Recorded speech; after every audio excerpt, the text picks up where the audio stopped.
This November, no matter the outcome, we will elect our 47th chief executive. But first, we're going to take a look back at how the presidents became president.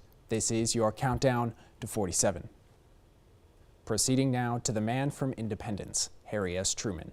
Prior to becoming the 33rd president, Truman was a farmer in Missouri. Truman left the farm to enlist in the Army upon U.S. entry into World War I in 1917. Truman served in France as a captain in the field artillery. Over the course of the war, not one soldier under his command was killed in combat. By the end of the war, Truman was promoted to major. Starting in 1922, Truman began his political career with his election to a county judge seat. But it was Truman's election to the U.S. Senate in 1934 that really launched him to national status. While senator, Truman was head of the War Investigation Committee, which looked into possible waste and corruption. His committee saved millions of dollars, with some estimates reaching as much as $15 billion during World War II.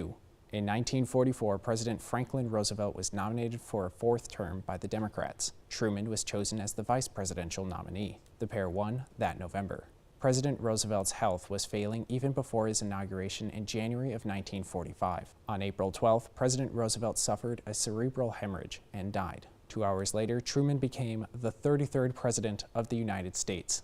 By the time he assumed the high office, the war in Europe was nearly won. The war in the Pacific, however, dragged on. President Truman, after being briefed on the Manhattan Project and the newly developed atomic bomb, issued a demand calling for the unconditional surrender of Japan, warning them of destruction if they refused.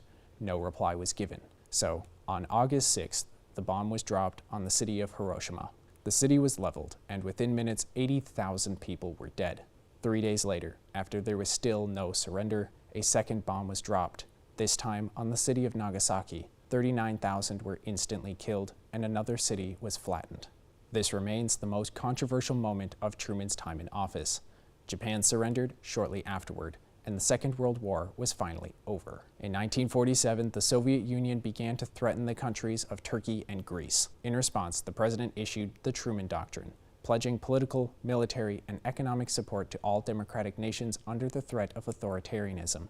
This is commonly seen as the start of the Cold War.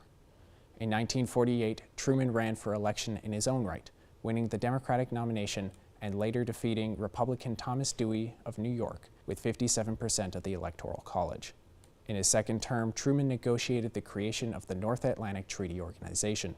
In 1950, the North Korean Communist government invaded democratic South Korea. Staying true to the doctrine that bears his name, Truman took military action to aid them, thus beginning the Korean War.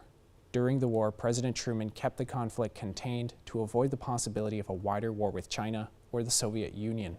The war persisted for years, lasting the remainder of Truman's time in office. War hero Dwight David Eisenhower succeeded him to the presidency to see it through.